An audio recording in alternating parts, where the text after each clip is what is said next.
I'm sitting here with Hall of Fame wide receiver John Stallworth. And John, there's not a lot of people who have a bronze bust here. There's not a lot of people who have a gold jacket. Does it have special meaning for you when you come back and visit the Hall of Fame? It does. Certainly it brings back the memories of my athletic career, and certainly the highlights of the athletic career.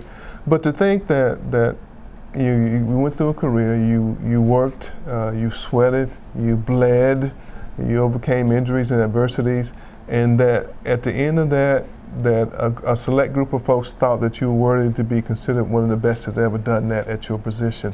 I mean, that sort of blows you away. It makes all the things that you did and all the sacrifices you made throughout your life to play this game, it makes those things worthwhile.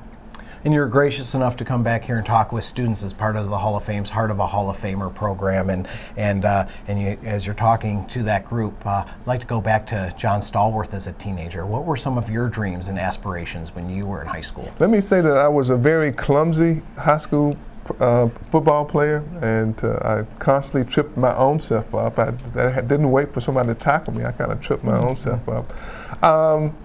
I think I suffer with all the insecurities that high school kids suffer with. The questions about who am I and what's my importance and all of that.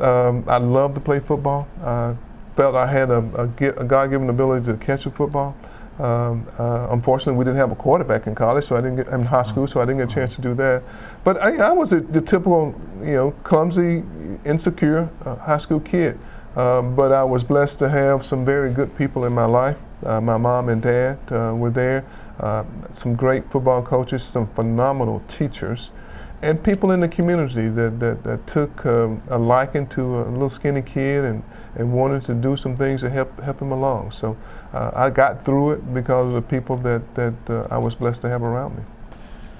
The Steelers of the 70s, during your era, one of the greatest all-time teams. What made that team so successful? I think it's a combination of things, and all of them are people. It was the Rooneys and their approach to being owners. There was a genuine respect there for each player. You were more than just a number, a player. You were a part of the family.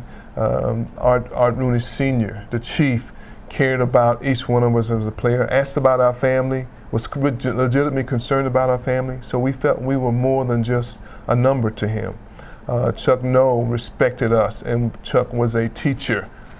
He taught us more than just the X's and O's. We learned why we were doing what we were doing. Why did we need to take this step instead of with our right foot instead of with our left foot? He taught us those kind of things.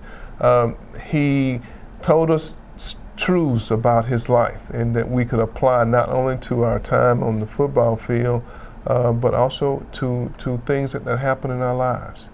And we had great leadership and guys like Joe Green and Bradshaw and Lambert and Ham and Blunt, and I can go on, Mike Webster. Great leadership on that team. And it's not to say that we didn't have problems. We had issues that we worked our way through with people that were starting players for us, highlighted players for us. But because of the relationship that we had, because of the relationship that came down from the owners, because of Chuck Noll's approach, because of the leaders that we have on that football team, we were able to handle those adversities, and they were never things that were made public.